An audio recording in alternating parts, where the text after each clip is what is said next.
Dengar Winda. Baik, terima kasih moderator. Untuk Stefani boleh langsung ke mind map bagian autismenya. Ya baik, terima kasih. Saya Winda Anggraini, perwakilan dari kelompok 8, izin memulai presentasi mengenai penyakit autisme. Jadi di sini kita ada mind map mengenai autisme. Di sini autisme secara harfiah itu berasal dari kata autis, diri, atau isme, paham, aliran. Nah, autisme ini secara etimologi itu anak yang memiliki gangguan perkembangan dalam dunianya sendiri. Kita lihat di sini definisinya itu anak autisme merupakan salah satu gangguan perkembangan yang sangat kompleks yang dapat diketahui sejak umur sebelum 3 tahun meliputi gangguan kognitif, bahasa, perilaku, komunikasi, dan gangguan interaksi sosial. Sehingga anak autisme ini mempunyai dunianya sendiri. Selanjutnya di sini ada klasifikasi di mana melalui Childhood Autism Rating Scale atau CHARS, pengklasifikasian ini dibagi menjadi 3 yaitu autisme ringan, sedang, dan berat. Di sini kita lihat autisme ringan itu pada kondisi anak autis ini masih menunjukkan adanya kontak mata walaupun tidak berlangsung lama. Lalu anak autisme ini dapat memberikan sedikit respon ketika dipanggil namanya, lalu menunjukkan ekspresi-ekspresi muka dan dalam berkomunikasi 2 arah meskipun terjadi hanya sesekali. Kalau di autisme sedang ini pada kondisi ini masih menunjukkan sedikit kontak mata, namun tidak memberikan respon ketika namanya dipanggil. Lalu dia tindakan agresif atau hiperaktif, menyakiti diri sendiri, acuh, dan gangguan motorik. Lalu dia cenderung sedikit agak sulit untuk dikendalikan, tetapi masih bisa dikendalikan. Yang terakhir ada autisme berat, di mana anak autisme ini berada pada kategori yang menunjukkan tindakan-tindakan yang sangat tidak terkendali. Biasanya anak autisme ini memukul-mukul kepalanya, jadi dia memukul-mukul kepalanya ke tembok secara berulang-ulang dan terus-menerus tanpa henti. Lalu ketika orang tuanya berusaha mencegah, si anaknya ini tidak memberikan respon dan tetap melakukannya. Bahkan dalam kondisi berada di pelukan orang tuanya itu, anak autisme ini tetap mukul kepalanya. Nih, anak autisme ini baru berhenti setelah merasa kelelahan kemudian langsung tertidur. Selanjutnya di sini ada etiologi, etiologinya ada 4 yaitu keracunan logam berat, faktor genetik, proses kelahiran yang lama atau partus lama, dan keempat itu pemakaian antibiotik yang berlebihan. Pada keracunan logam ini ditemukan kelainan yang khas di daerah sistem limbik yang disebut hipokampus. Akibatnya terjadi gangguan fungsi kontrol terhadap agresi dan emosi yang disebabkan oleh keracunan logam seperti merkuri yang banyak terdapat dalam makanan yang dikonsumsi ibu hamil. Misal, ikan yang mengandung, kandungan logam berat yang tinggi. Lalu di sini penelitian juga diketahui, dalam tubuh anak penderita autisme ini terkandung timah hitam dan merkuri dalam kadar yang relatif tinggi. Yang kedua faktor genetik, anak kurang dapat mengendalikan emosi, terlalu agresif atau sangat pasif. Nah, si hipokampus ini kan bertanggung jawab, terhadap fungsi belajar dan daya ingat. Nah, terjadilah kesulitan penyimpanan informasi baru. Nah, perilaku yang diulang-ulang yang aneh dan hiperaktif ini juga disebabkan, dengan gangguan hipokampus. Nah, faktor genetik ini dapat menyebabkan abnormalitas pertumbuhan sel-sel saraf dan sel otak. Makanya itu, ini bisa menjadi penyebab utama dari kelainan autisme. Yang ketiga, pada proses kelahiran yang lama atau partus lama ini, di mana terjadi gangguan nutrisi dan oksigen pada janin yang dapat memicu terjadinya autisme. Yang keempat, pemakaian antibiotik yang berlebihan dapat menimbulkan tumbuhnya jamur yang berlebihan dan menyebabkan terjadinya kebocoran usus dan tidak sempurnanya pencernaan protein kasein dan gluten.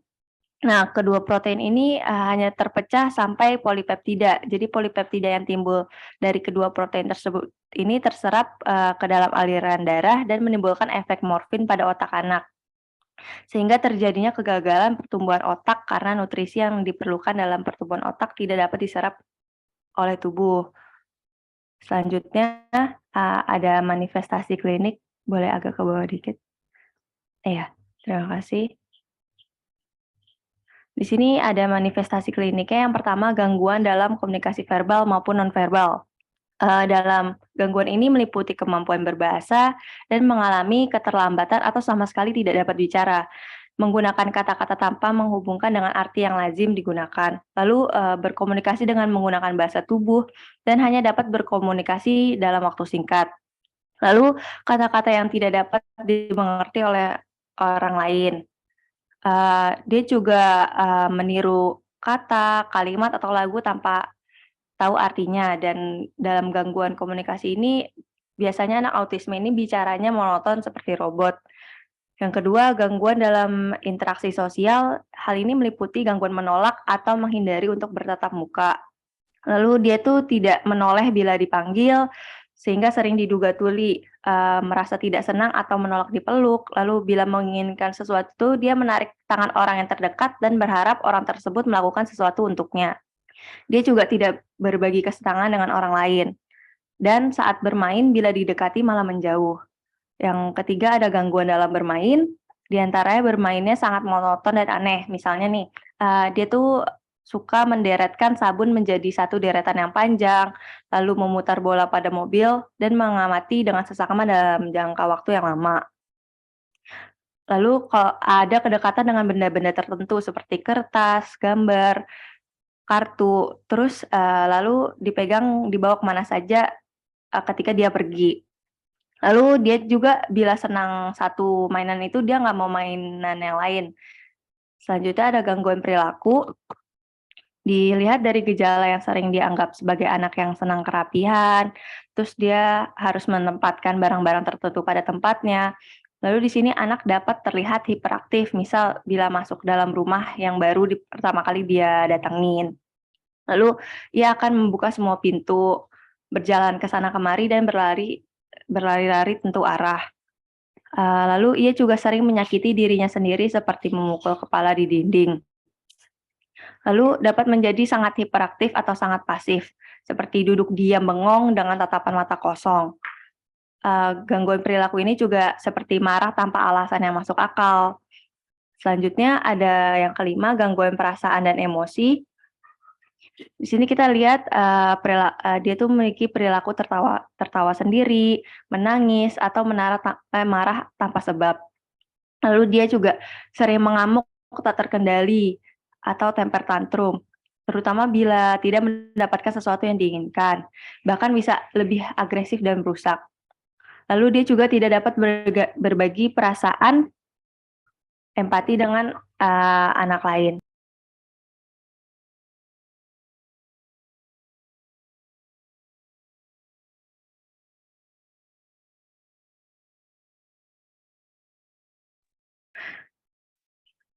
Selanjutnya, yang keenam ada gangguan dalam persepsi dan sensori. Ini tuh meliputi perasaan sensitif terhadap cahaya, atau penglihatan, pendengaran, sentuhan, penciuman, dan rasa lidah dari mulai ringan sampai berat. Lalu dia menggigit, menjilat, atau mencium mainan, atau benda apa saja. Bila mendengar suara keras, dia menutup telinga, terus lalu menangis setiap kali dicuci rambutnya, merasa tidak nyaman bila diberi pakaian tertentu, tidak menyukai pelukan, bila digendong sering merosot atau melepaskan diri dari pelukan. Yang terakhir ada intelijensi, di mana, dengan uji psikologi konvensional termasuk, dalam retardasi secara fungsional. Jadi kecerdasan sering diukur melalui perkembangan nonverbal karena terdapat gangguan bahasa. Didapatkan IQ di bawah 70 dari 70% penderita dan di bawah 50 dari 50%. Namun sekitar 5% mempunyai IQ di atas, 100. Anak autisme ini juga sulit, melakukan tugas yang melibatkan pemikiran simbolis atau empati. Namun, anak ini juga mempunyai kemampuan yang menonjol di suatu bidang, misalnya matematika atau kemampuan memori. Boleh dikebawain lagi. Selanjutnya ada pemeriksaan diagnostik. Di sini yang pertama itu, Childhood Autism Rating Scale atau CHARS. Jadi skala peringkat autisme masa anak-anak ini didasarkan pada pengamatan perilaku. Alatnya ini menggunakan skala, anak ini dievaluasi berdasarkan hubungan dengan orang, pengguna gerakan tubuh, adaptasi terhadap perubahan, kemampuan mendengar, dan komunikasi verbal. Contohnya boleh kebawahin Stefani. Ada di sebelah kiri, boleh di-zoom. Di atasnya Stefani. Iya. Ya itu. di Zoom sebelah kiri.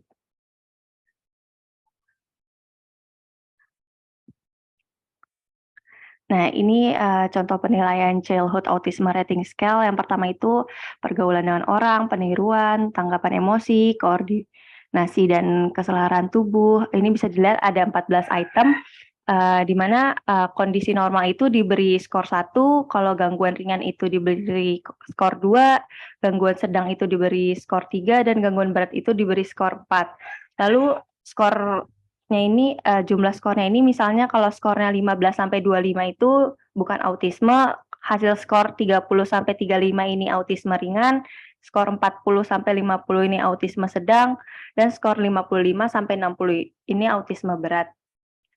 Yang kedua ada the checklist for autism in toddler atau CHAT. Boleh geser ke kanan, Stefani. Ini tuh berupa daftar pemeriksaan autisme pada masa balita yang digunakan untuk mendeteksi anak berumur 18 bulan. Ini contohnya ada anamnesa dan pengamatannya. Selanjutnya yang ketiga itu ada autisme screening questionnaire atau questionnaire screening autisme. Dia itu daftar pertanyaan yang digunakan pada anak di atas usia 4 tahun untuk mengevaluasi kemampuan komunikasi dan sosial. Screeningnya itu ada yang pertama itu keterampilan sosial, di mana ini untuk memahami karakteristik autisme anak berdasarkan bakat atau kemampuan sosial. Yang kedua itu ada, boleh ke bawah Stefani, ada keterampilan bahasa. Nah, ini itu untuk menilai kemampuan komunikasi anak. Boleh geser ke kanan Stefani. Yang ketiga ini ada keterampilan perilaku. Ini tuh untuk menunjukkan perilaku reaksi anak terhadap perubahan yang terjadi di sekitarnya. Boleh kembali ke mind map-nya di atas. Ya, selanjutnya ada penata laksanaan medis. Penata laksanaan pada anak autisme ini, yang pertama itu ada terapi wicara. Terapi wicara ini, dia itu membantu anak untuk melancarkan otot-otot mulut sehingga membantu anak berbicara yang lebih baik. Selanjutnya ada terapi okupasi atau fisik untuk melatih motorik halus anak, lalu ada terapi perilaku. Ini biasanya kan anak autisme seringkali merasa frustasi. Lalu teman-temannya seringkali tidak memahami mereka. Nah, mereka juga merasa sulit mengekspresikan kebutuhannya, lalu mereka banyak yang hipersensitif terhadap suara, cahaya, dan sentuhan. Maka seorang terapis perilaku ini terlatih untuk mencari latar belakang dari perilaku negatif tersebut dan mencari solusi dengan merekomendasikan perubahan lingkungan dan rutin anak untuk memperbaiki perilakunya. Yang keempat ini ada latihan integrasi pendengaran atau AIT. Ini tuh untuk mengurangi hipersensitif terhadap suara. Lalu selanjutnya ada terapi biomedis. Ini tuh untuk memperbaiki gangguan saluran pencernaan yang bisa memperburuk kondisi dan gejala autisme. Terapi ini kayak meliputi pengaturan diet dengan menghindari zat-zat yang menimbulkan alergi, ya seperti kasein dan gluten, lalu pemberian suplemen vitamin dan mineral, serta pengobatan terhadap jamur dan bakteri yang berada di dinding usus. Boleh turun, Stefani, ke patofisiologinya.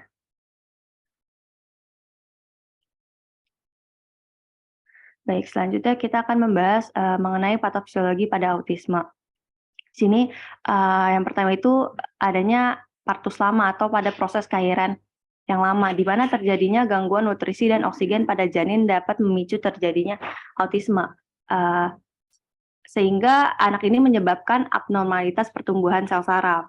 Selanjutnya ada kelainan genetis. Nah, kelainan genetis ini juga dapat menyebabkan terjadinya gangguan pada otak, sehingga akan menyebabkan abnormalitas pertumbuhan sel saraf.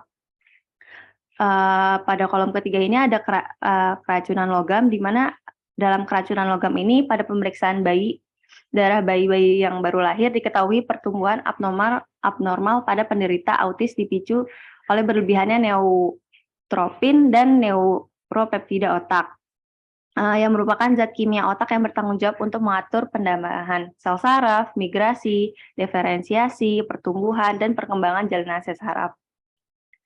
Nah, ini brain growth factor ini penting bagi pertumbuhan otak, sehingga terjadi gangguan pada otak dan menyebabkan abnormalitas pertumbuhan sel saraf. Boleh ke bawah, Stefani.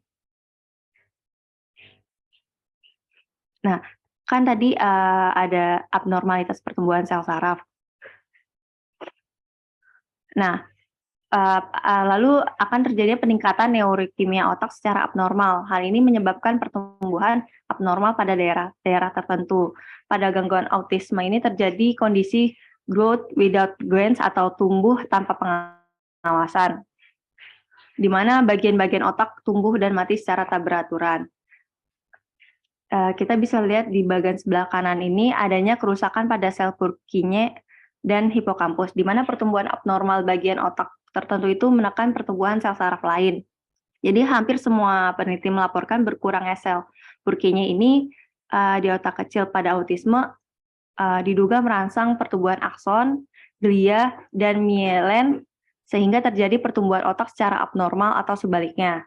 Nah, pertumbuhan akson secara abnormal ini mematikan sel Purkinje, yang jelas peningkatan brain derived neurotrophic factor dan neutropin 4 yang menyebabkan kematian sel Purkinje. Lalu di sini degenerasi sekunder terjadi bila sel Purkinje ini sudah berkembang. Kemudian terjadinya gangguan yang menyebabkan kerusakan sel Purkinje sehingga gangguan keseimbangan serotin dan dopamin. Nah, kerusakan terjadinya jika masa kehamilan ibu minum alkohol berlebihan atau seperti obat thalidomide. Di sini pembesaran otak secara abnormal juga terjadi pada otak besar bagian depan yang dikenal sebagai lobus frontalis. Menurut Keper-Bowman menemukan berkurangnya ukuran sel neuron di hipokampus. Sel neuron di hipokampus ini ada di bagian depan otak besar yang berperan dalam fungsi luhur dan proses memori. Jadi anak kurang dapat mengendalikan emosi, seringkali terlalu agresif atau sangat pasif. Nah, hipokampus ini bertanggung jawab terhadap fungsi belajar dan daya ingat. Makanya itu terjadilah kesulitan penyimpanan informasi baru, di mana perilaku yang diulang-ulang, yang aneh, lalu hiperaktif juga disebabkan oleh gangguan hipokampus. Di sini peneliti dengan MRI menunjukkan otak kecil anak juga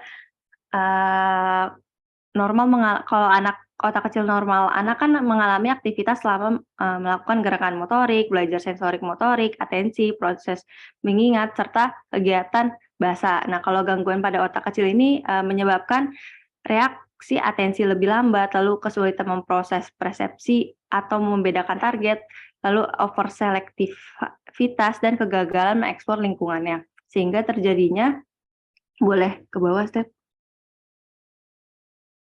Kejadian-kejadian ini terjadinya autisme.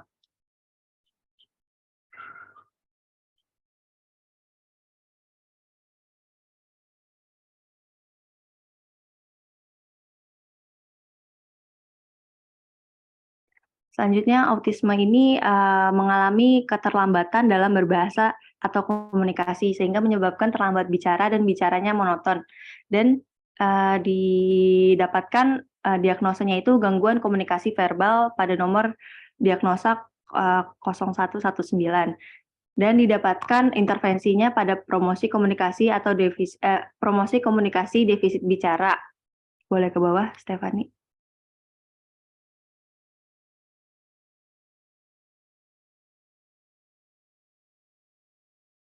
Intervensinya itu yang pertama ada observasi, memonitor kecepatan, ketekanan, kuantitas, volume, dan diksi bicara, monitor progresif kognitif, anatomis, fisiologi, dan berkaitan dengan berbicara, lalu monitor frustasi, marah, depresi, atau hal lain yang mengganggu bicara, lalu identifikasi perilaku emosional dan fisik sebagai bentuk komunikasi. Terapeutiknya itu gunakan metode komunikasi alternatif seperti menulis, mata berkedip, lalu papan komunikasi dengan gambar dan huruf, isyarat tangan, dan komputer.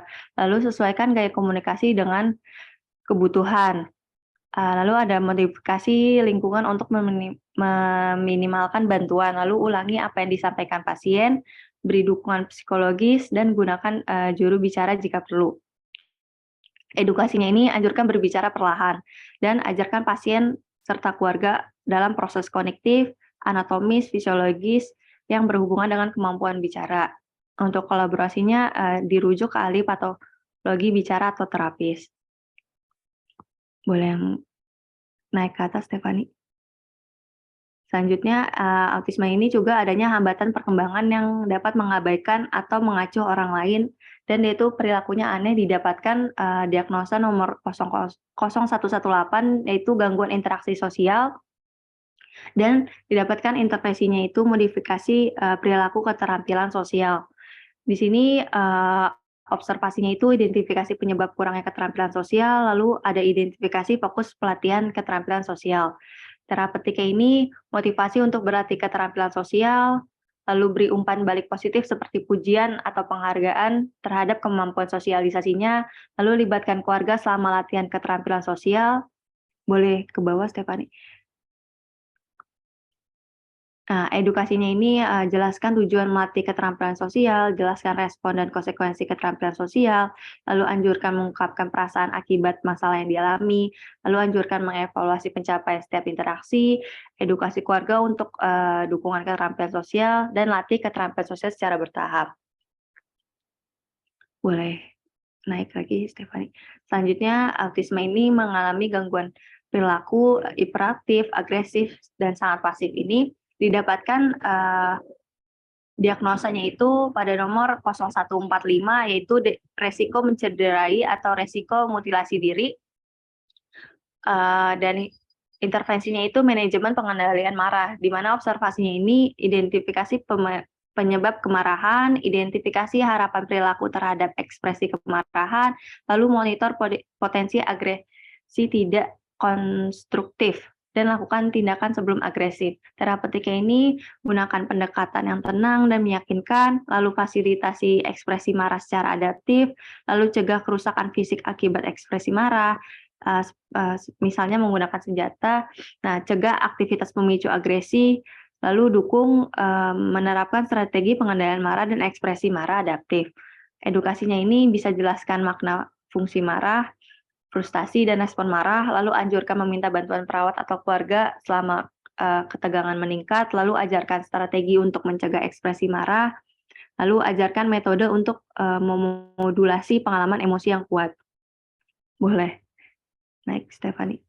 Dan terakhir ini, autisme ini adanya penglihatan dan pendengaran yang abnormal sehingga menyebabkan sensitif cahaya, sensitif sentuhan, dan sensitif suara. Didapatkan diagnosa nomor 0085 yaitu gangguan persepsi sensori, dan intervensinya itu meminimalisasi rangsangan, di mana observasinya itu terdapat periksa status mental, status sensori, dan tingkat kenyamanan. Lalu terapeutiknya itu diskusikan tingkat toleransi terhadap beban sensori, batasi stimulus lingkungan, lalu jadwalkan aktivitas harian dan waktu istirahat, serta kombinasi prosedur atau tindakan dalam satu waktu sesuai kebutuhan. Edukasi, boleh ke bawah, Stefani.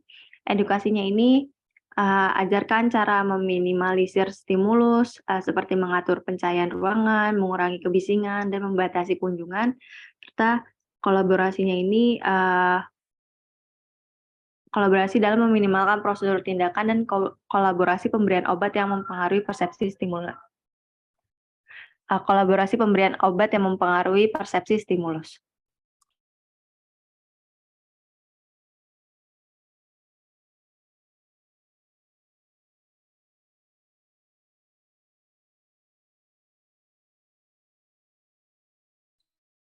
Baik, terima kasih pada pemateri kelas A yang telah presentasi.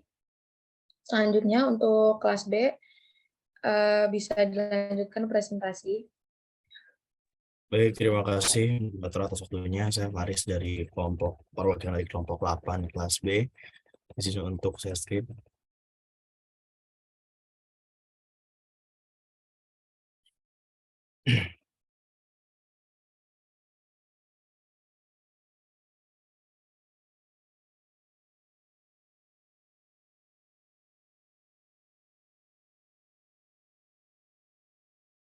Ya, retardasi mental.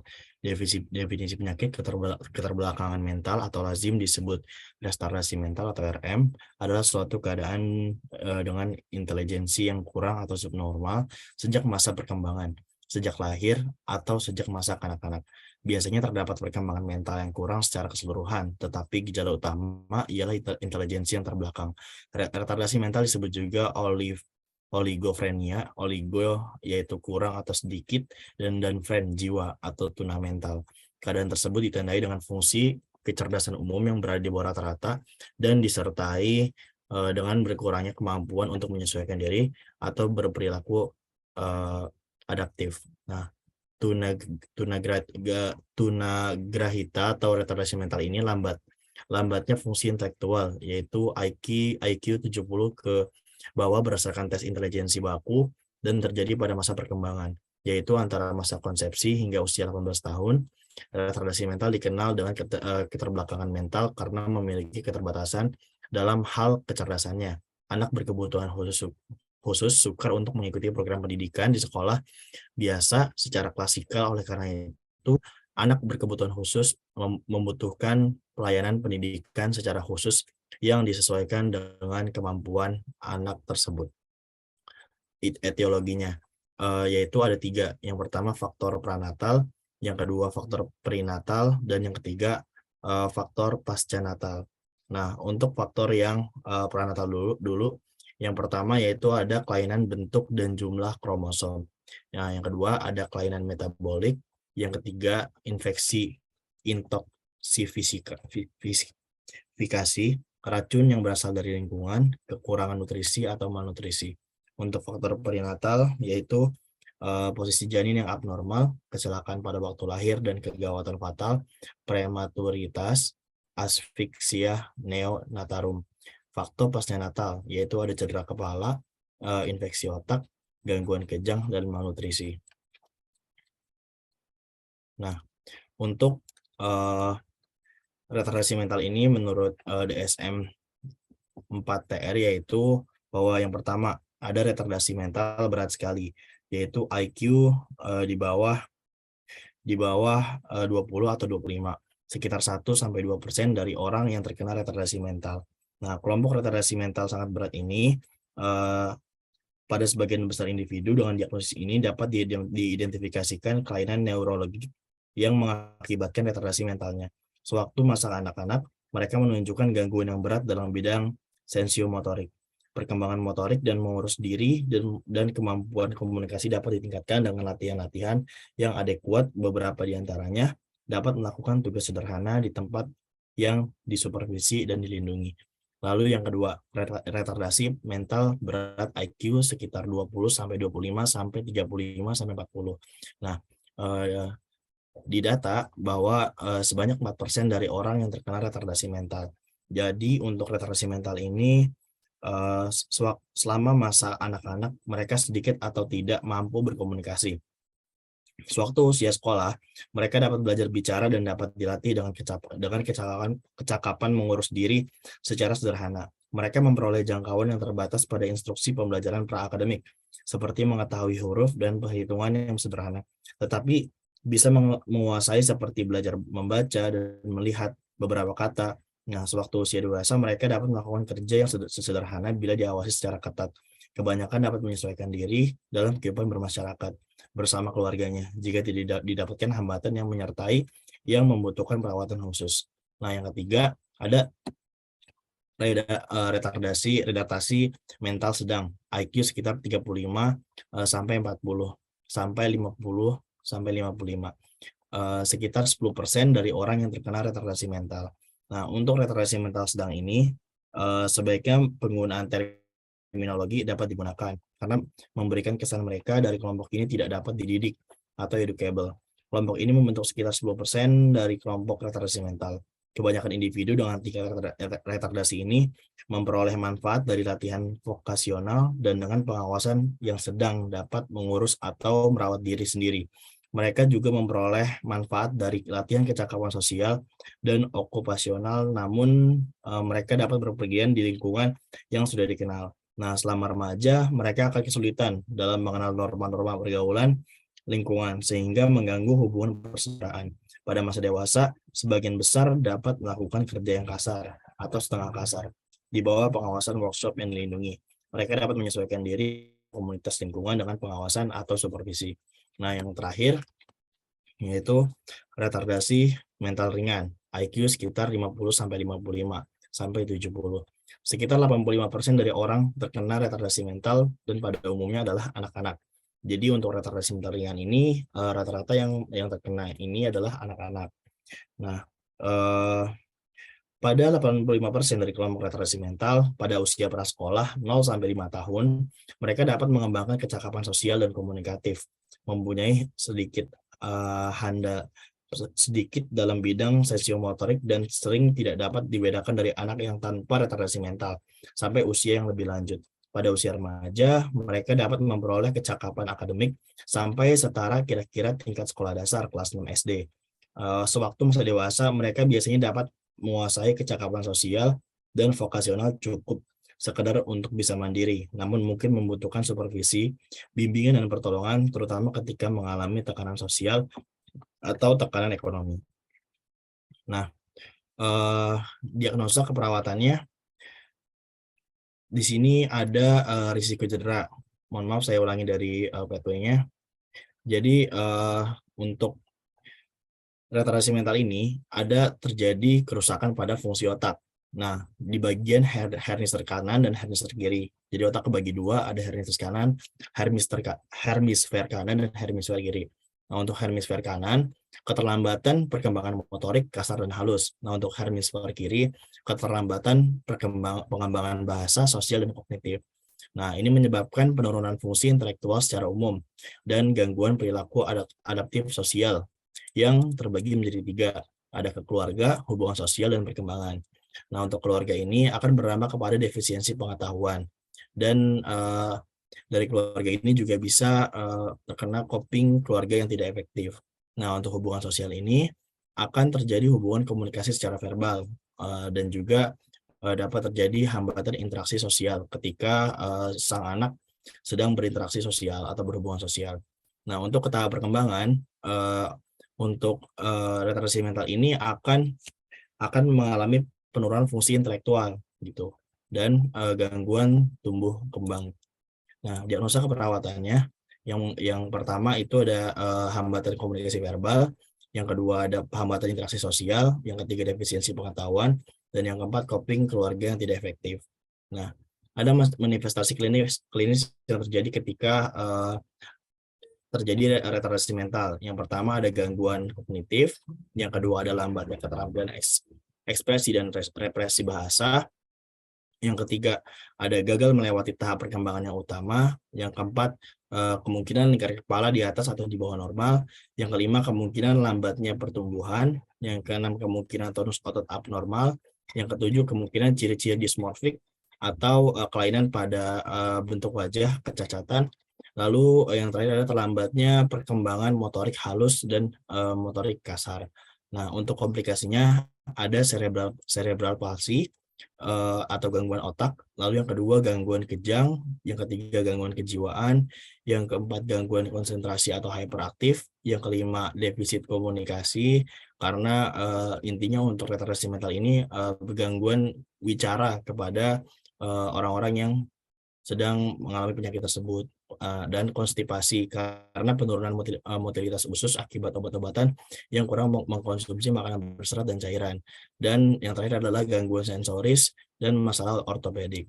Nah, untuk pelaksanaannya dari retardasi mental ini adalah yang pertama ada farmakologi, yaitu terapi medikasi dengan diberikan pemberian obat. Lalu ada non-farmakologis. Nah, untuk non-farmakologis ini bisa disembuhkan dengan cara jenis-jenis latihan untuk penderitaan retardasi mental. Dan ada beberapa jenis pelatihan yang dapat diberikan kepada penderita retardasi mental. Yang pertama, ada latihan di rumah, belajar makan sendiri, membersihkan badan dan berpakaian sendiri. Lalu yang kedua adalah latihan di sekolah, belajar keterampilan untuk sikap sosial. Yang ketiga adalah latihan teknis, latihan yang diberikan sesuai dengan minat dan jenis kelamin penderita. Yang keempat adalah latihan moral, latihan berupa pengenalan dan tindakan mengenai hal-hal baik dan buruk secara moral. Lalu yang kelima ada pendidikan. Nah, untuk pendidikan ini untuk seorang anak itu tadi kan ada super divisi ya. Nah, ini merupakan pendidikan yang dapat diberikan melalui kelas khusus dari sekolah biasa atau sekolah luar biasa dan bakti khusus. Jadi untuk yang seseorang terkena penyakit retardasi mental ini bisa dikhususkan gitu untuk kelas maupun pembelajarannya, karena tidak bisa disamakan dengan anak-anak yang lain seperti itu. Cukup, saya kembalikan ke moderator.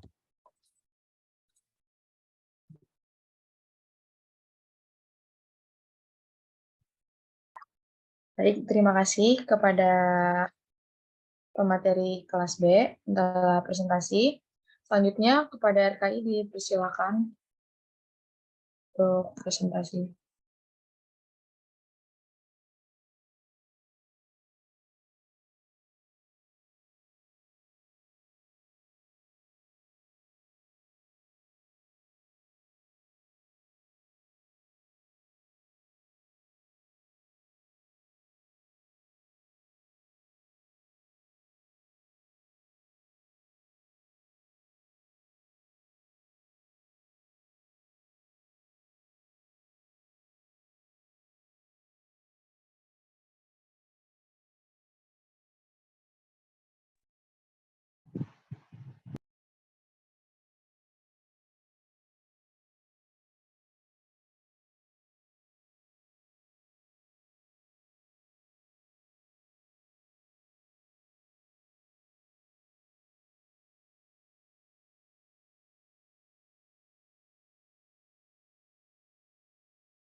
Ya, baik. Izin mohon untuk ditunggu sebentar terlebih dahulu.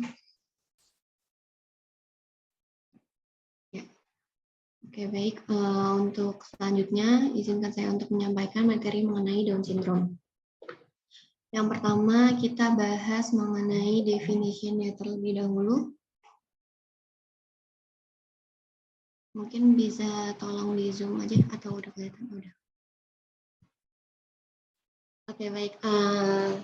Pertama, definition about Down syndrome. Jadi, Down syndrome ini kan kayak genetic disorder due to the appearance of an extra chromosome on chromosome 21. And this condition causes sufferers to have a different facial appearance, intellectual disabilities, and development delays. Jadi maksudnya ini Down syndrome itu kayak kelainan genetik akibat munculnya kromosom ekstra pada kromosom 21. Nah, kondisi ini menyebabkan penderitanya memiliki tampilan wajah yang berbeda. Terus ada cacat intelektual juga, terus biasanya ada keterlambatan perkembangan. Nah, dari Down syndrome ini sendiri sebenarnya ada 3. Yang pertama ada mosaicism, yaitu kondisi di mana kombinasi sel ini beberapa mengandung 46 kromosom biasa dan beberapa mengandung 47 kromosom. Terus ada translocation juga, di mana translocation ini maksudnya itu kayak kondisi ketika jumlah total kromosom dalam sel tetap 46, namun salinan kromosom 21 itu penuh atau parsial. Nah, terus ada yang trisomi 21 juga. Nah, trisomi 21 ini biasanya sekitar 95% penyebab dari salinan sindrom Down itu trisomi 21. Maksudnya trisomi 21 ini kayak kondisi seorang anak yang memiliki 3 salinan kromosom pada kromosom 21 di semua selnya. Nah, biasanya kalau trisomi 21 ini terjadinya karena adanya pembelahan sel abnormal selama masa perkembangan sel sperma atau sel telurnya. Ya, bisa ke atas untuk diagnosis penyakitnya. Untuk diagnosis penyakit sindrom Down ini sendiri itu yang pertama ada pemeriksaan fisik saat lahir, di mana pemeriksaan fisik saat lahir ini dengan melihat gejala fisik dari bayi seperti bentuk wajah dan kekuatan ototnya. Terus yang kedua ini ada USG. yaitu yang biasa disebut ultrasound juga. Ultrasound ini sebagai screening atau fetal maternal dapat dilakukan untuk mendeteksi adanya kelainan pada bayi sejak dalam kandungan. Terus untuk selanjutnya ada chorionic villus sampling atau biasa yang disebut dengan CVS, yaitu pemeriksaan sampel dari tali pusat janin pada usia kandungan 11 sampai 14 minggu. Terus yang keempat ini ada amniocentesis, di mana amniocentesis ini biasanya dokter ini akan memeriksa sampel dari air ketuban ibu pada usia kandungan 15 sampai 20 minggu. Baik, untuk selanjutnya berlanjut ke sign and symptom. Jadi sign and symptomnya di sini kan ada muscle hypotonia. Muscle hypotonia ini maksudnya itu lemah otot. Terus selanjutnya ada flat facial profile, yaitu profil muka yang datar. Selanjutnya ada oblique palpebral fissures, yaitu bentuk mata yang ke atas. Terus selanjutnya ada dysplastic ear, atau biasanya itu disebutnya kayak bentuk kupingnya itu yang abnormal, tidak seperti pada anak-anak pada umumnya. Terus ada simian crease, yaitu satu garis horizontal pada telapak tangan. Jadi satu garis horizontal pada telapak tangan mungkin bisa kita lihat sama-sama sendiri ya, kalau telapak tangan kita itu kayak gimana. Nah, kalau misalnya Down syndrome ini, telapak tangannya itu di sini ada garis horizontalnya. Jadi berbeda sama manusia pada umumnya gitu. Terus selanjutnya ada hyperflexibility, yaitu kelenturan yang berlebihan pada persendian. Terus selanjutnya ada dysplastic middle phalanx of the fifth finger, yaitu jari kelingking itu hanya ada satu sendi. Terus ada epicanthal folds, yaitu lipatan pada dalam ujung mata. Makanya mungkin biasanya kita lihat kalau anak Down syndrome ini matanya agak kayak narik ke atas gitu ya. Terus habis itu ada excessive space between large, yaitu jarak yang berlebihan antara jempol kaki dan telunjuk kaki. Selanjutnya ada enlargement of tongue, yaitu lidah besar yang tidak sebanding dengan mulutnya. Baik, selanjutnya ke medication. Ya, di sini so far there is no treatment that can cure Down syndrome. Tapi kita melakukan beberapa terapi, yaitu ada speech therapy, occupational therapy, physical therapy. Nah, jadi itu kan sebanyak 25-30% anak dengan sindrom Down ini biasanya kan meninggal sebelum mencapai usia 1 tahun karena adanya infeksi saluran pernapasan dan penyakit jantung bawaan yang biasanya kerap menjadi penyebabnya. Nah, meskipun demikian, usia rata-rata hidup pada Down syndrome ini bisa mencapai 49 tahun. Terus beberapa juga ada yang bertahan hingga usia 60 tahun. Nah, anak Down syndrome ini biasanya ini emang lebih rentan mengalami gangguan kayak pendengaran, penyakit jantung bawaan, terus abnormalitas usus, gangguan hormon, dan masalah kesehatan lain yang sangat mempengaruhi tumbuh kembangnya. Nah, makanya itu sebenarnya ini sejauh ini belum ditemukan terapi yang dapat menyembuhkan sindrom Down. Karena yang dapat dilakukan ini adalah upaya meningkatkan kualitas hidupnya, misalnya kayak yang terapi bicara, terapi okupasi, sama terapi fisik, seperti itu. Baik, sekarang ke etiologinya. Yang pertama, etiologi dari Down syndrome ini terjadi bisa karena usia ibu saat hamil. Nah, usia ibu saat hamil ini jadi itu semakin bertambahnya usia ibu pada saat kehamilan, maka semakin tinggi probabilitas mempunyai anak Down syndrome. Kenapa? Karena sel telur wanita yang usianya lebih tua ini sangat beresiko mengalami pembelahan kromosom yang tidak tepat. Selain itu, rahim wanita yang mendekati usia menopause dan resiko infertilitas juga meningkatkan potensi melahirkan bayi sindrom Down. Jadi maksudnya itu kayak harusnya si ibu udah mau mendekati menopause tapi malah terjadi kehamilan. Nah, itu makanya menyebabkan pembelahan kromosomnya ini tidak tepat. Terus habis itu ada pernah melahirkan bayi Down syndrome sebelumnya. Nah, hal ini juga berlaku untuk orang tua yang memiliki sindrom Down translokasi yang dapat berpengaruh pada bayinya.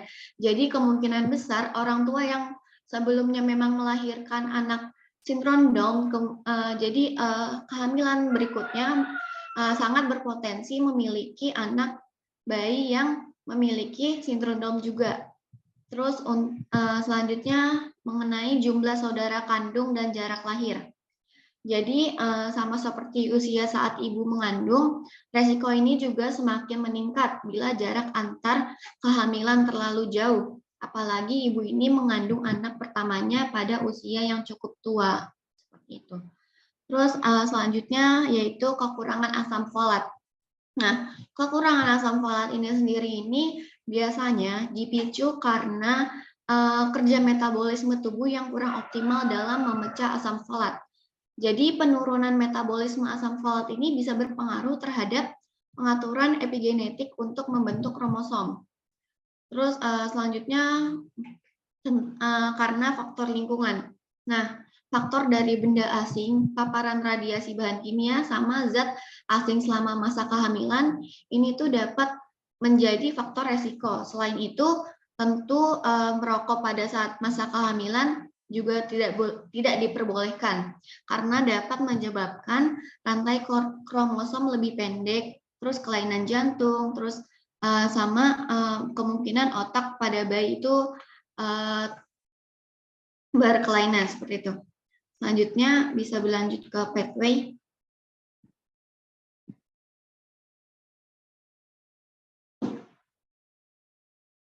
Ya, oke, baik. Jadi yang pertama ini melalui ovum dan zigot, di mana ovum dan zigotnya ini dia mengandung asam deoksiribosa nukleat, di mana nanti ini akan membentuk kromosom. Nah, ketika kromosom sudah terbentuk, ini itu tersusun atas sentromen dan lengan, di mana saat terbentuknya kromosom ini terjadilah pembelahan sel atau metafase. Nah, di saat pembelahan sel atau metafase ini, dia itu terjadi kelainan, di mana kelainannya ini seperti yang sudah dijelaskan tadi, kelainannya ini ada 3. Yang pertama ada non-disjunction, terus translokasi kromosom 14, 21, sama 22, terus ada mosaik juga. Yang pertama non-disjunction. Nah, non-disjunction ini yaitu kayak peristiwa gagal berpisah terjadi ketika satu kromosom atau lebih berpisah ke arah kutub yang berlawanan. Tepatnya itu kayak ketika ada fase meiosis 1 dan meiosis 2. Nah, yang mengakibatkan sel anak ini kelebihan atau kekurangan kromosom. Namun pada Down syndrome ini kan dia kelebihan kromosom. Nah, di non-disjunction ini dia kelebihan kromosom yang disebut dengan si trisomi ini. Terus beralih ke selanjutnya yaitu translokasi kromosom 14, 21, sama 22. Lalu selanjutnya yaitu mosaik, di mana dari yang ketiga ini dia dari ketiga kelainan ini dia akhirnya menyebabkan sindrom Down. Terus karena sindrom Down ini dia mengakibatkan perubahan sekuensi spektrum fenotip dan genotip yang mengakibatkan terjadi kelebihan pada fungsi. Di sini kelebihan pada fungsi ini bisa karena kognitif sama kelainan fisik pada anak. Yang pertama ini mengenai kognitif. Dari kognitif ini sendiri dia bisa menyebabkan defisiensi bicara, di mana defisiensi bicara ini akan mengakibatkan gangguan interaksi sosial, akan mengakibatkan si anak ini memiliki sulit untuk berinteraksi sosial antara satu sama lain seperti itu. Terus selanjutnya yaitu mengakibatkan kelainan fisik pada anak. Di sini kita nge-highlight 3 kelainan fisik pada anak sindrom Down. Yang pertama ini ada lemah otot. Lemah otot ini mengakibatkan adanya perubahan fungsi psikomotor pada anak sindrom Down, yang menyebabkan anak sindrom Down ini bisa mengakibatkan risiko tinggi cedera atau jatuh. Terus untuk selanjutnya yaitu kelainan fisik pada anak lidah pendek dan besar.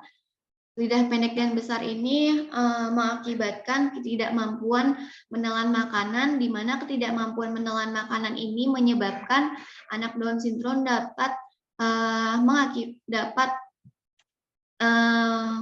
menyebabkan defisit nutrisi. Terus untuk selanjutnya ini yaitu pertumbuhan tulang lambat, di mana pertumbuhan tulang lambat ini disebabkan karena kelainan genetik pada anak sindrom Down yang dapat mengakibatkan resiko gangguan pertumbuhan pada anak sindrom Down. Ya, bisa lanjut ke nursing planning. Okay, the next is about nursing planning. Jadi yang pertama ini yang gangguan interaksi sosial related to deviansi bicara. Yang pertama untuk observasinya di sini kita bisa identifikasi penyebab kurangnya keterampilan sosial, terus identifikasi fokus pelatihan keterampilan sosial, terus untuk terapeutiknya itu bisa motivasi untuk berlatih keterampilan sosial, libatkan keluarga selama latihan keterampilan sosial jika perlu. Terus edukasinya di sini bisa edukasi keluarga untuk dukungan keterampilan sosial, terus latih keterampilan sosial secara bertahap. Terus untuk selanjutnya yaitu risiko cedera related to perubahan fungsi psikomotor. Di sini untuk observasinya yang pertama yaitu mengenai identifikasi kebutuhan keselamatan. Yang selanjutnya terapeutik. Terapeutiknya ini ada hilangkan bahaya keselamatan lingkungan jika memungkinkan. Yang kedua ada modifikasi lingkungan untuk meminimalkan bahaya dan resiko. Selanjutnya ada sediakan alat bantu keamanan lingkungan. Lalu ada gunakan perangkat pelindung. Terus untuk education-nya ini ada ajarkan individu, keluarga, dan kelompok risiko tinggi bahaya lingkungan. Terus untuk selanjutnya yaitu mengenai nursing planning about defisit nutrisi related to ketidakmampuan menelan makanan. Yang pertama untuk observasinya itu bisa identifikasi status nutrisinya terlebih dahulu. Terus identifikasi perlunya penggunaan selang nasogastrik. Untuk terapeutiknya yaitu berikan suplemen makanan jika perlu. Selanjutnya hentikan pemberian makanan melalui selang nasogastrik jika asupan oral dapat ditoleransi. Untuk edukasinya yaitu ajarkan posisi duduk jika mampu. Untuk kolaborasinya yaitu kolaborasi dengan ahli gizi untuk menentukan jumlah kalori dan jenis nutrien yang dibutuhkan jika perlu. Baik, untuk selanjutnya yaitu mengenai resiko gangguan pertumbuhan related to kelainan genetik. Yaitu observasinya yang pertama identifikasi pemahaman orang tua atau keluarga tentang membesarkan anak. Terus untuk selanjutnya yaitu terapeutiknya. Terapeutiknya ini minta orang tua menjelaskan perilaku anak, terus dengarkan setiap keluhan dan masalah yang dihadapi orang tua. Lalu fasilitasi orang tua untuk bertanya. Untuk edukasinya yaitu ajarkan teknik pengasuhan dan keterampilan komunikasi, ajarkan mengidentifikasi sumber dukungan keluarga, lalu jelaskan tahapan tumbuh kembang anak. Ya, baik. Seperti itu dari kelompok RKI penjelasan mengenai sindrom Down. Untuk selanjutnya saya serahkan kembali ke moderator. Terima kasih. Baik, terima kasih pada materi kelas RKI yang telah presentasi. Selanjutnya kepada teman-teman yang ingin bertanya dipersilakan ya dari materi awal.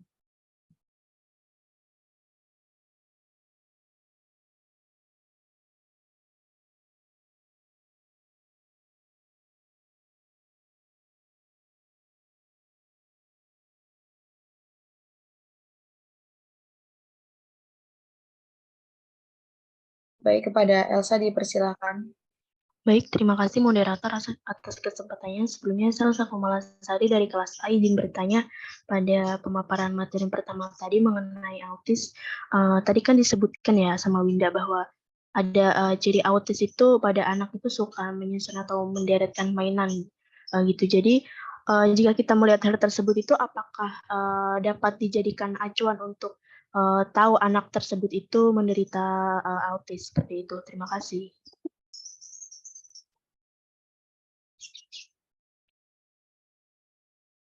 Baik, terima kasih Elsa. Pada Farda dipersilakan. Baik, terima kasih moderator. Saya Farda. Izin bertanya terkait autisme yang disampaikan oleh kelompok A. Apakah anak autisme itu dapat sembuh total? Mohon dijelaskan kelompok. Terima kasih. Baik, terima kasih Farda. Selanjutnya Fitri Alia Nabila, dipersilakan.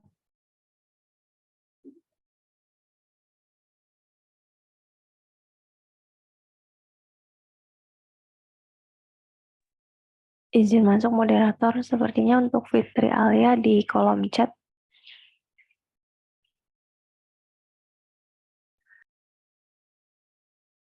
Oke, baik. Selanjutnya kepada Sabrina Novialda, dipersilakan. Baik, terima kasih pada moderator. Sebelumnya saya Sabrina Novilda izin bertanya kepada kelompok. Tadi kan sudah dijelaskan tentang retardasi mental ya. Nah, lalu apakah gejala retardasi mental ini bisa terlihat dari sejak bayi atau ketika usia toddler saja gitu? Seperti itu. Terima kasih.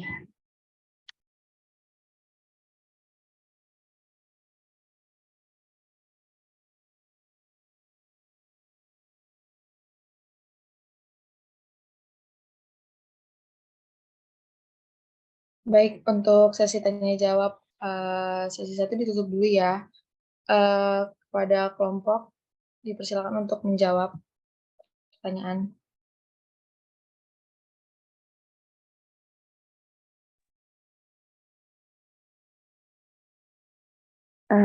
Baik, izin masuk moderator. Ya, silakan.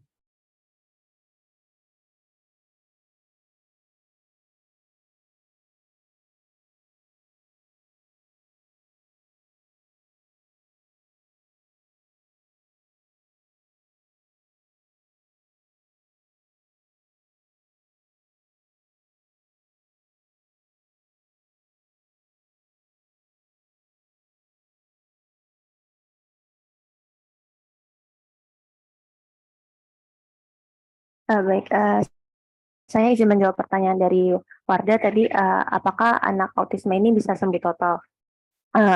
Jawabannya itu meskipun autisme ini belum dapat dipastikan bisa sembuh sepenuhnya atau enggak itu perawatan sejak ini dapat mengendalikan gejala-gejalanya. Jadi gejala autisme kalau ditanganin sejak dini lalu dia tuh diduga bisa hilang seiring dengan pertambahannya usia anak.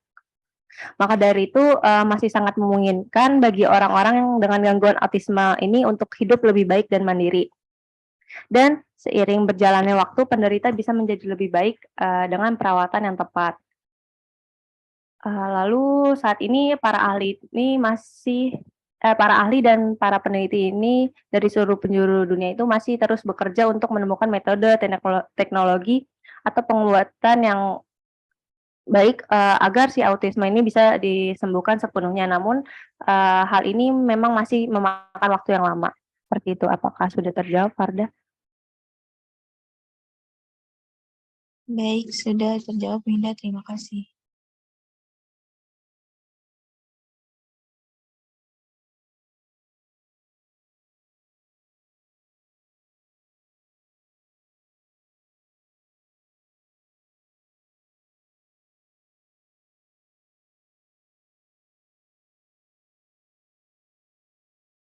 Kok diem, mana moderator? Iya, Ibu. Kepada kelompok dipersilakan ya untuk menjawab pertanyaan. Izin masuk.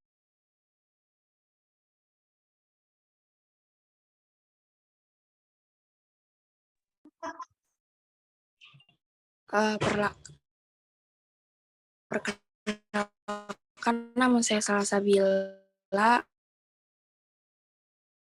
dari anggota anggota kelompok 8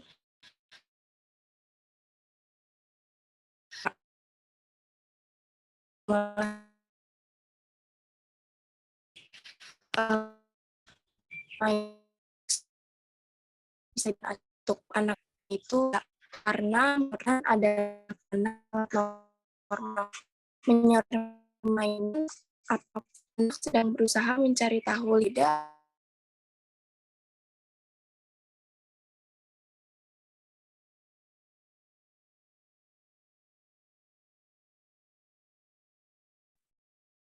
Ya, izin masuk.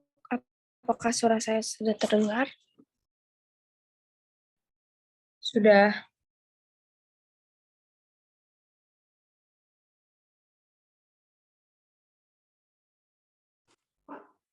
Ya, izin masuk kembali, moderator. Jawabannya itu tidak, karena menyortir dan menyusun mainan adalah perilaku anak yang sangat normal. Penyortiran mainan apapun, anak sedang berusaha mencari tahu lingkungannya dan bagaimana hal-hal yang berbeda bisa cocok. Karena otak mereka sedang mencoba mencari tahu bagaimana objek yang berbeda bisa cocok satu sama lain, seperti dilihat warna, bentuk, dan tekstur. Yang perlu diwaspadai itu apabila permainan menyusun tersebut tidak membuatnya ingin beraktivitas lain, atau dimaksud ini kayak fokus ke mainannya tersebut, obsesif untuk terus mengatur ulang mainannya, atau bahkan anak marah ketika diganggu saat bermain. Maka penting untuk dilakukan evaluasi terkait perilakunya untuk identifikasi gejala autisme lainnya. Terima kasih. Apakah sudah terjawab, Elsa? Baik, terima kasih Salsabila.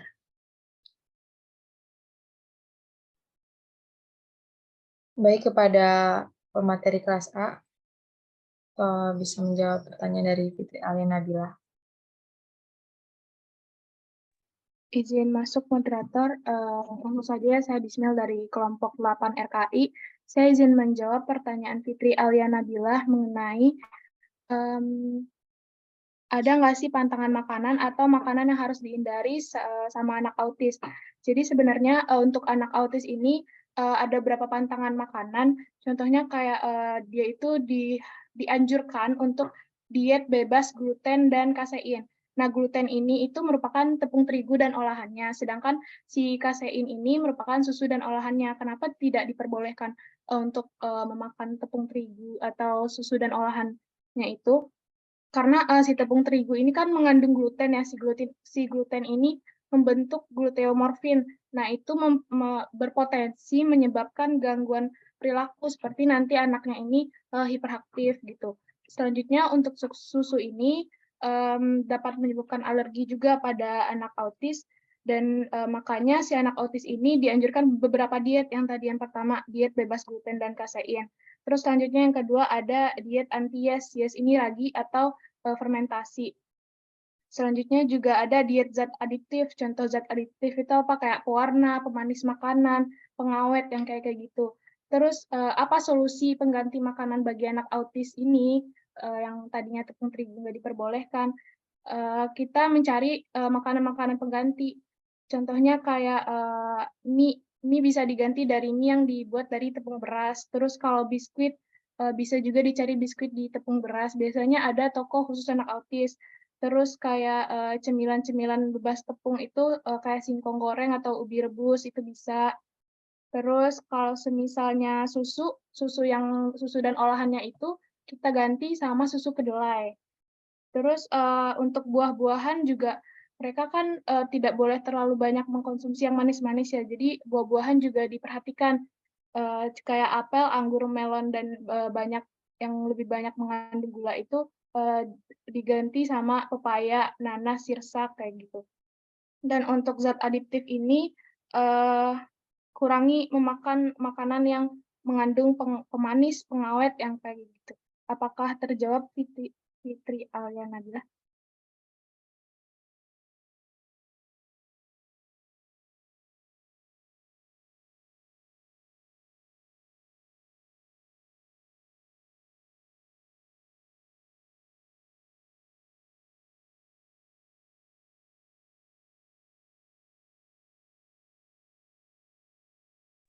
Baik, terima kasih Fitri Alia. Boleh dilanjutkan ke jawaban selanjutnya. Izin masuk moderator, saya izin menjawab pertanyaan dari Sabrina. Pertanyaannya, apakah gejala retardasi mental ini bisa terlihat dari sejak bayi? Nah, gejala retardasi mental ini bisa muncul selama masa bayi atau mungkin tidak terlihat sampai seorang anak itu mencapai usia sekolah gitu. Namun retardasi mental ini menimbulkan gejala-gejalanya itu kayak terlambat berguling, duduk, merangkak, atau berjalan, terus terlambat bicara atau kesulitan bicara, kesulitan mengingat sesuatu, terus tidak mampu menghubungkan antara tindakan dengan konsekuensi, punya masalah perilaku seperti tantrum yang meledak-ledak, terus kesulitan dalam memecahkan masalah atau berpikir logis. Kemudian bayi yang mengalami retardasi mental parah atau berat mungkin juga mengalami kesehatan lain. Contohnya kayak kejang, autisme, gangguan keterampilan motorik, masalah penglihatan, atau masalah pendengaran. Cukup, apakah sudah terjawab, Sabrina? Iya, izin Anjani sudah terjawab. Terima kasih. Baik, untuk sesi tanya jawab tanya 1 sudah dijawab semua ya pertanyaannya. Kepada teman-teman yang ingin bertanya kembali dipersilakan.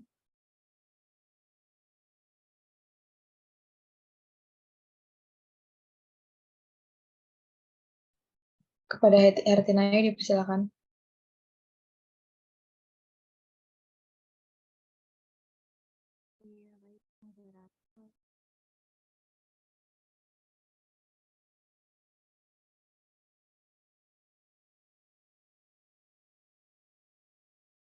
Ya baik, moderator sebelumnya apakah suara saya terdengar?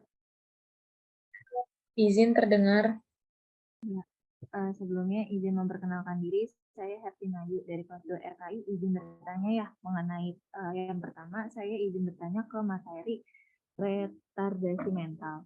Jadi di manifestasi klinis itu disebutkan yaitu lambatnya keterampilan ekspresi dan resepsi bahasa. Nah, yang ingin saya tanyakan itu yang keterlambatan ini tuh apakah sudah termasuk sama anaknya ini mengalami keterlambatan berbicara? Dan juga kan kalau istilahnya itu kita sering banget ya, misal kalau ngelihat anak yang lambat berbicara tuh di masa tumbuh kembangnya bilangnya speech delay. Apakah kalau semisal ada anak yang mengalami speech delay ini bisa langsung bisa kita indikasikan sebagai anak retardasi mental atau mungkin ada perbedaan yang spesifik antara retardasi mental dengan anak-anak yang mengalami speech delay. Lalu ini untuk ke kelas B. Lalu saya izin bertanya ke materi mengenai tadi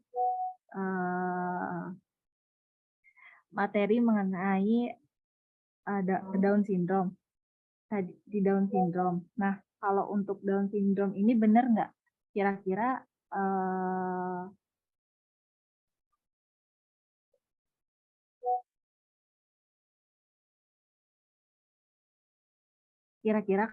kalau di Down syndrome ini di masa, kan setahu saya itu sudah diketahui dari masa kehamilan. Kira-kira itu benar atau enggak kalau Down syndrome ini sudah bisa kita ketahui di masa kehamilan?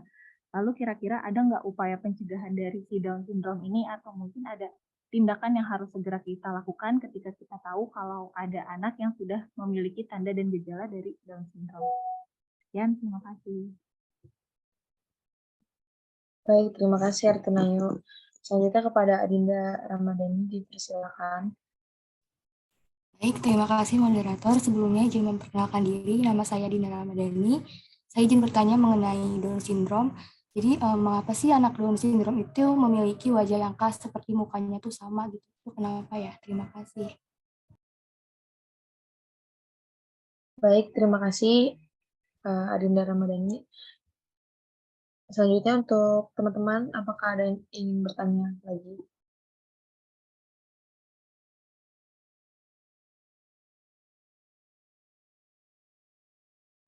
Baik, kepada Nadila Putri dipersilakan. Iya, terima kasih moderator atas kesempatannya. Saya Nadila Putri, izin bertanya kepada kelompok kelas B. Tadi kan kelas B sudah menjelaskan tentang retardasi mental atau keterbelakangan mental ya. Pertanyaannya, apakah retardasi mental ini bisa mengalami hidup normal? Terima kasih. Baik, terima kasih Nadila. Untuk sesi tanya jawab termin 2 saya tutup. Kepada pemateri dipersilakan untuk menjawab pertanyaannya.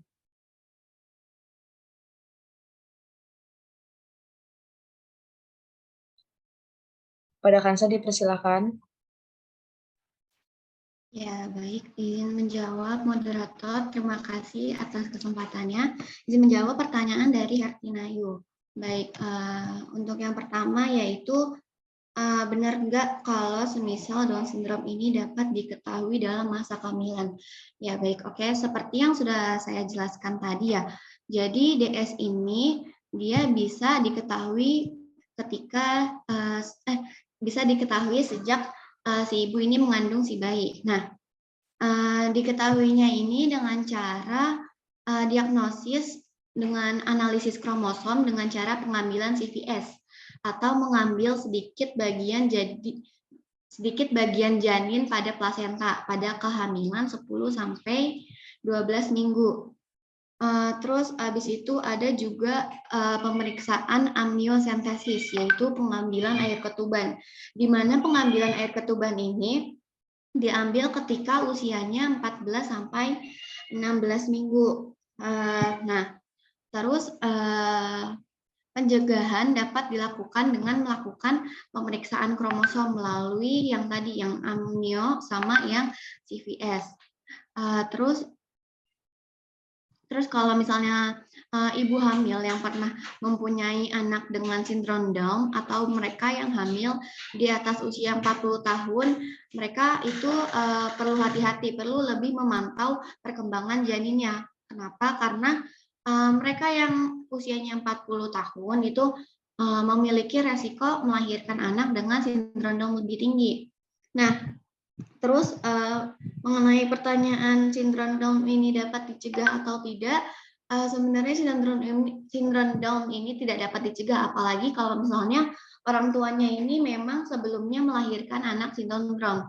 Jadi kemungkinan besar adiknya ini bakal terkena sindrom Down juga, karena sindrom Down ini kan merupakan kelainan yang disebabkan oleh kelainan jumlah kromosom, yang kromosomnya harusnya yang jumlah kromosom 21-nya ini yang seharusnya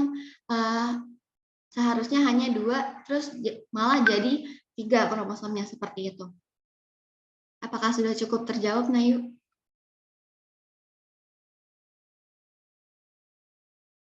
Iya, izin sudah cukup terjawab kelompok. Terima kasih banyak.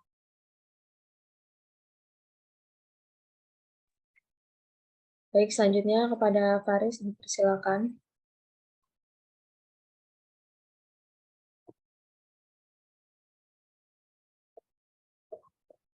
Ya, baik, terima kasih sebelum moderator atas waktunya. Saya izin untuk menjawab pertanyaan dari Hertinayu tadi. Bahwasannya beliau bertanya perihal speech delay ya. Kira-kira speech delay ini bisa nggak langsung kita indikasikan mengalami retardasi mental, atau sebenarnya dari speech delay ini memiliki perbedaan spesifik gitu dengan retardasi mental. Nah, sebenarnya speech delay ini merupakan sebuah penyakit keterlambatan yang kemampuan bicara dan bahasa yang tidak sesuai dengan usia anak. Nah, kondisi ini membuat anak tidak mampu menyampaikan pikirannya akibat keterbatasan bahasa dan pemahaman yang dimilikinya. Apabila tidak ditangani, speech delay itu bisa menghambat perkembangan anak. Nah, tadi kan udah dijelaskan ya di retardasi mental bahwa salah satu manifestasi klinisnya ialah lambatnya keterampilan bahasa. Jadi sebenarnya speech delay ini adalah salah satu ciri dari retardasi mental. Namun ketika anak speech delay bukan berarti anak sudah terkena retardasi mental, karena penyebab dari speech delay ini dapat bersumber dari kurangnya stimulasi atau pendidikan yang diberikan oleh lingkungannya. Nah, beberapa tanda juga anak yang mengalami retardasi mental tadi sudah dijelaskan ya oleh kelompok oleh Anjani tadi, bahwasannya dari retardasi mental ini sulit terlihat gitu ketika masa bayi. Nah, tapi kalau misalkan speech delay, itu tanda-tandanya sudah bisa dilihat dari dia bayi gitu, dari umur di bawah 1 tahun itu udah bisa terlihat gitu. Jadi untuk retardasi mental dan speech delay ini tidak sama, itu penyakit yang berbeda. Namun speech delay itu bisa diindikasikan sebagai retardasi mental, salah satunya saja, tidak menjadi indikasi tetap gitu. Cukup saya kembalikan ke moderator. Baik, terima kasih Faris. Selanjutnya, Dela Risa Gita dipersilakan.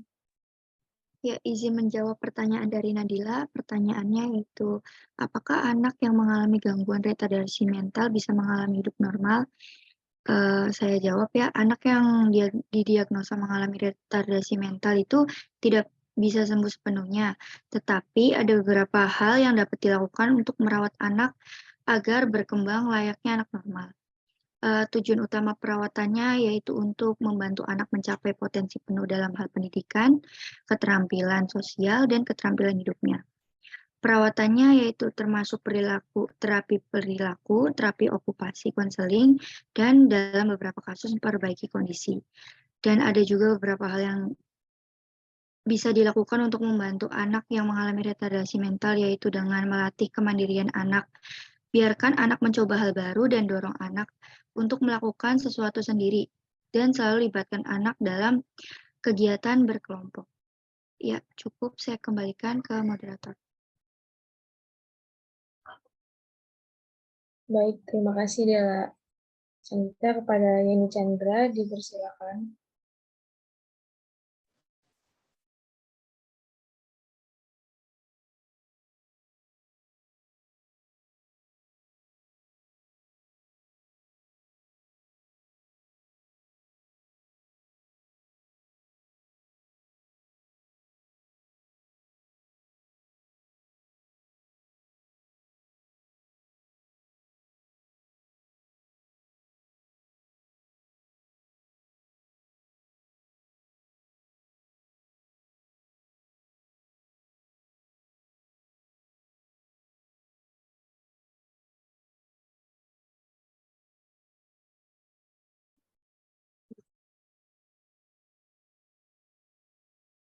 Izin Yeni, suaranya tidak terdengar.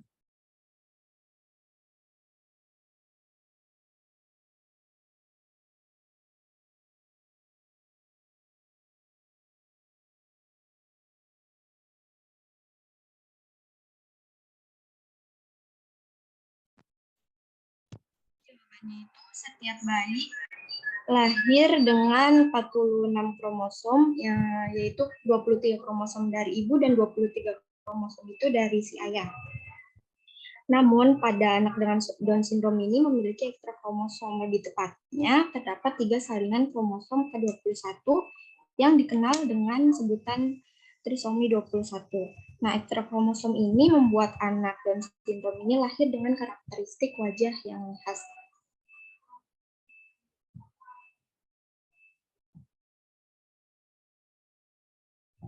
Mohon maaf moderator, izin mengulang ya. Izin menjawab pertanyaan dari Adinda Ramadhani. Pertanyaannya itu, mengapa anak Down syndrome memiliki wajah yang khas seperti mukanya tuh sama? Itu kenapa? Jadi kan setiap bayi itu lahir dengan 46 kromosom. Itu 23 kromosom dari ibu dan 23 kromosom lagi dari si ayah. Namun, pada anak dengan Down syndrome ini memiliki ekstra kromosom.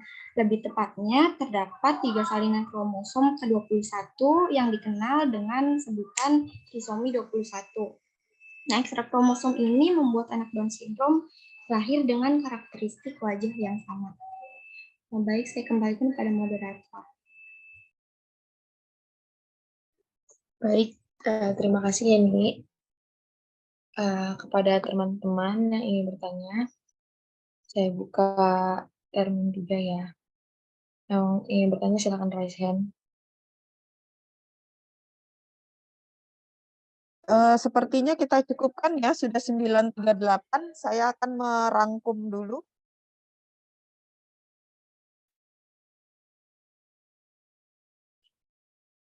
Baik, Ibu. Sepertinya kita cukupkan. Saya harus merangkum dulu semuanya. Iya, baik, Ibu.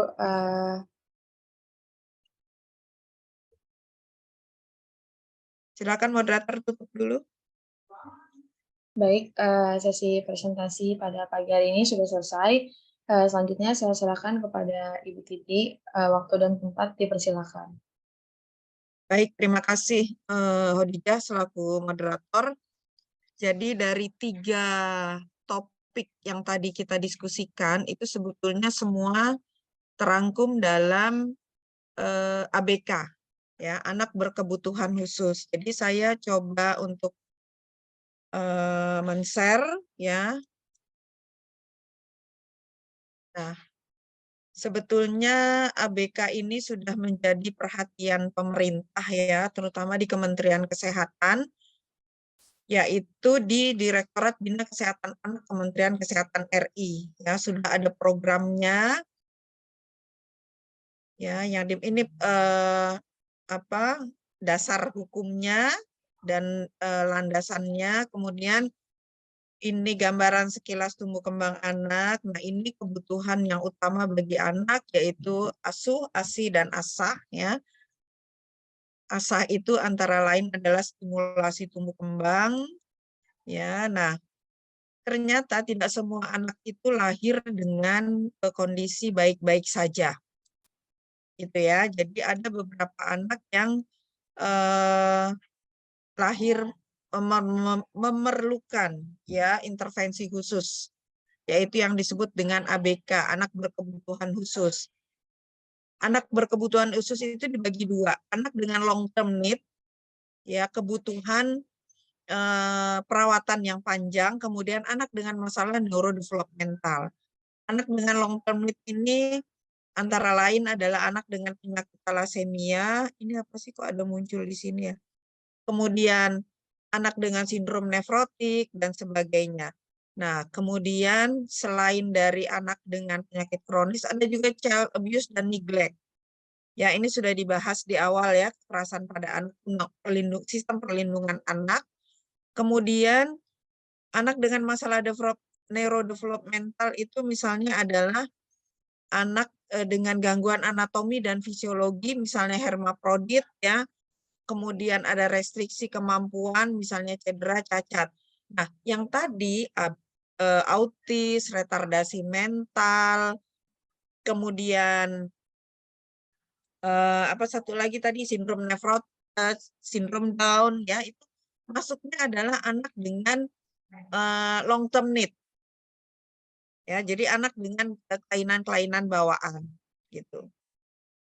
Ini definisi yang dikeluarkan oleh Kemenkes ya, apa itu anak khusus ya atau special child. Kalau kita lihat di buku-buku di luar sana atau di jurnal-jurnal itu istilahnya dengan special child ya. Kemudian ini ada definisi lain. Anak dengan kebutuhan khusus adalah anak yang mengalami atau berisiko tinggi mengalami kondisi dan sebagainya ya, nanti bisa dibaca ini terminologinya ya.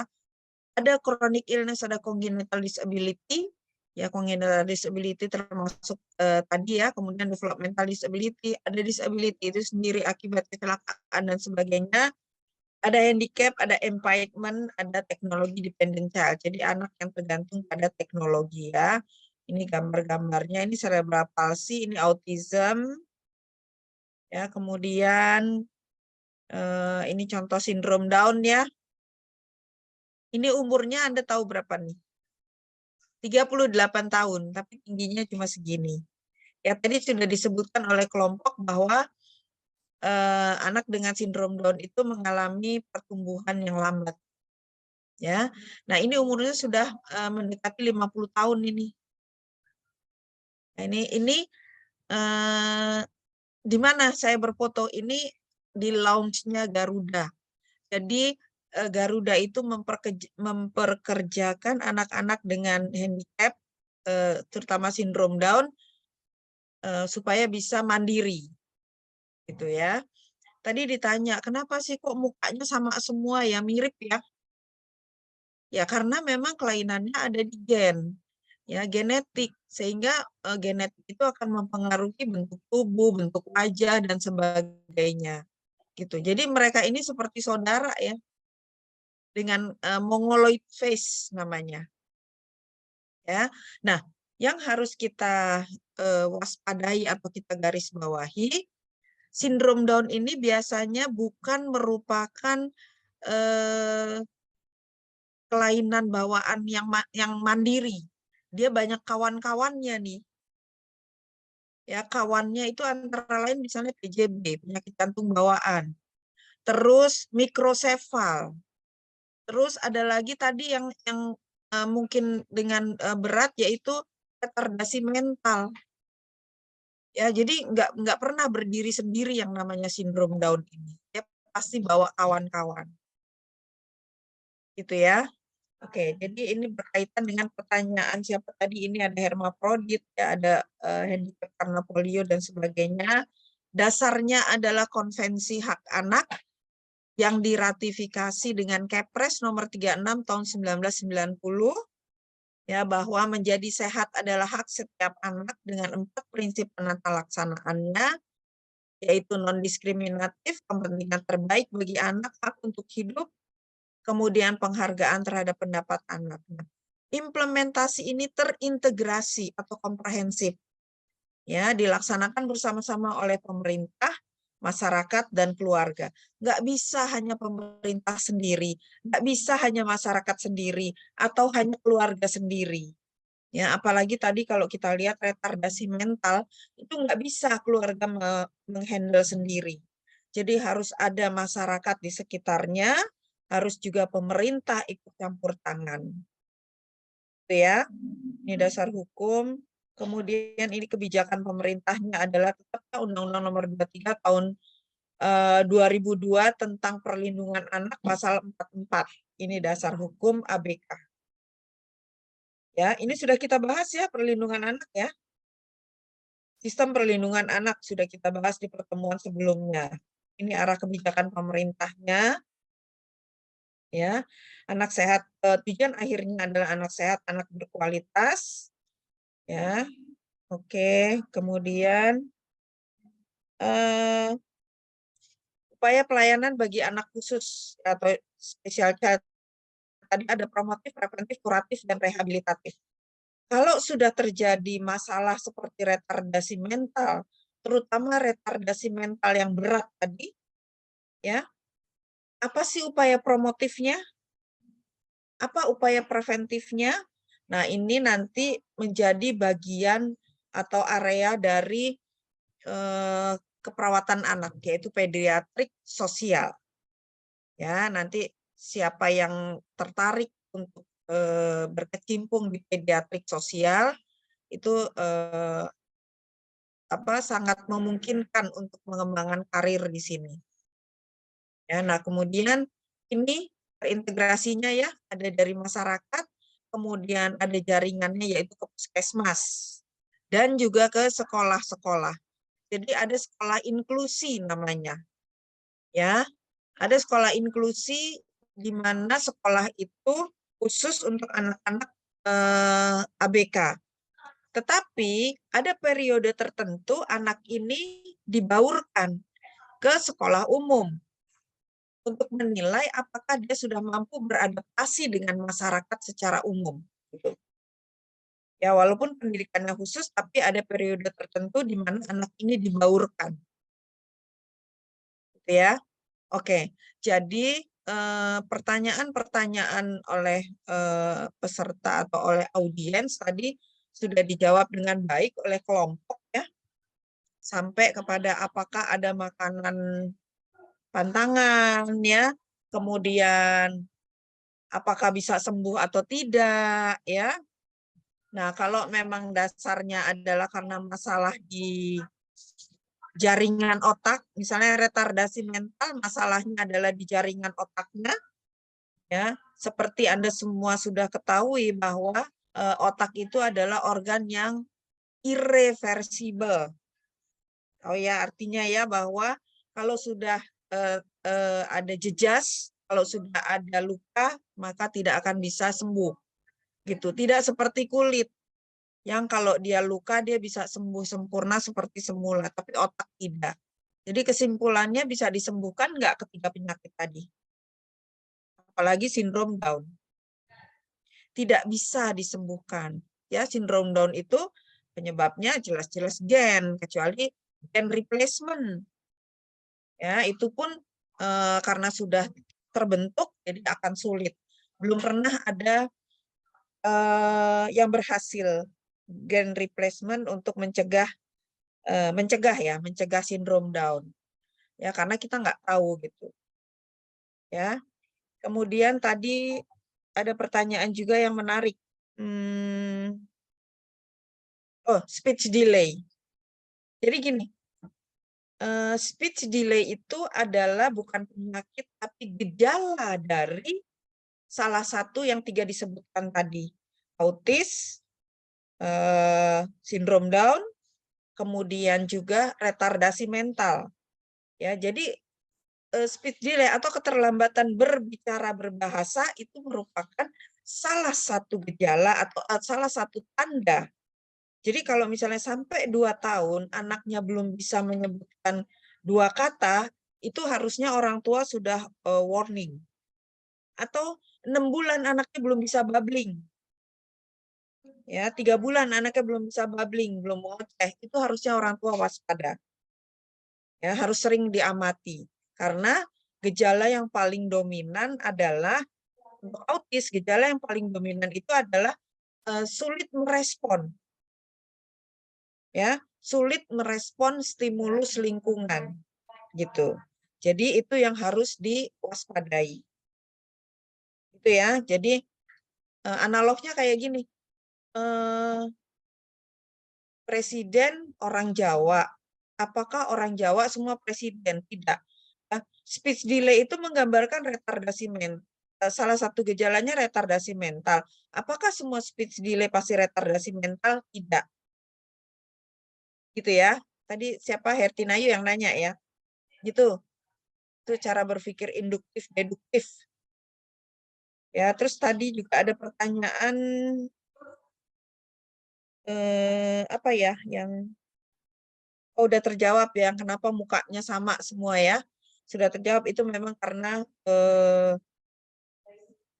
gennya ya, karena trisomi 21-nya, karena kromosomnya gitu. Jadi semuanya akhirnya membentuk yang sama dan khas ya, lidahnya itu selalu keluar anak sindrom Down. Ya. Lidah itu selalu menjulur.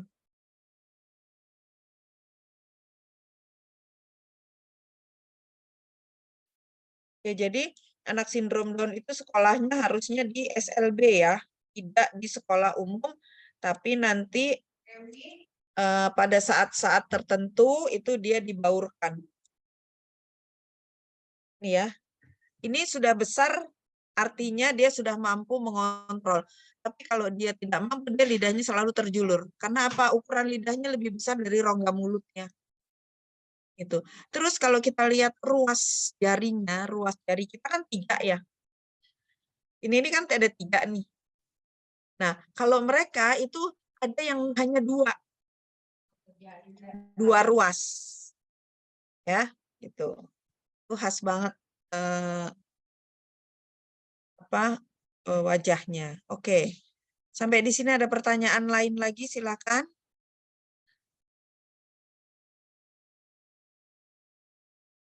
ORM tadi ya, retardasi mental. Retardasi mental itu ada skalanya ya. Ada kategorinya maksud saya ya.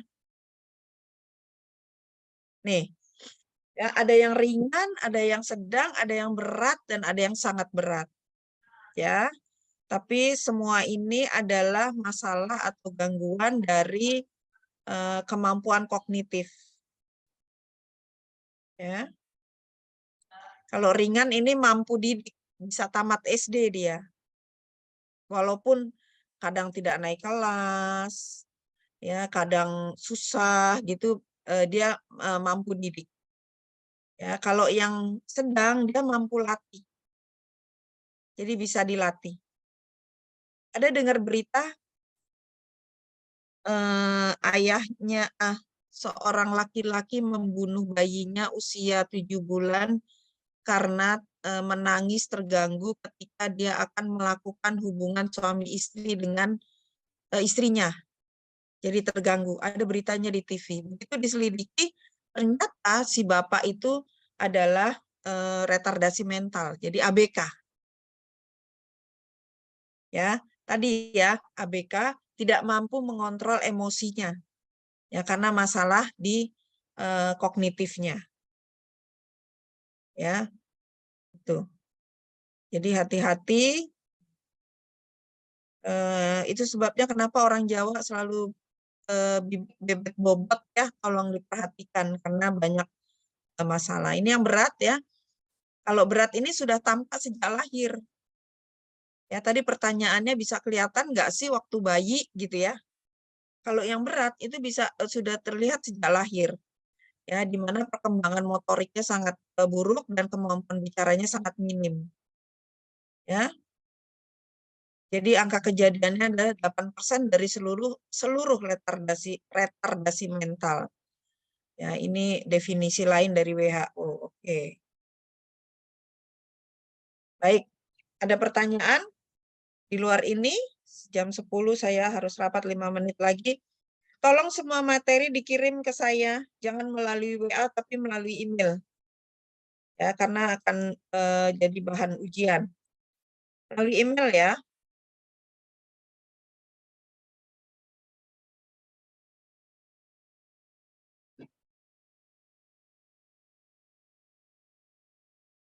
Emailnya sudah saya tulis di chatroom ya.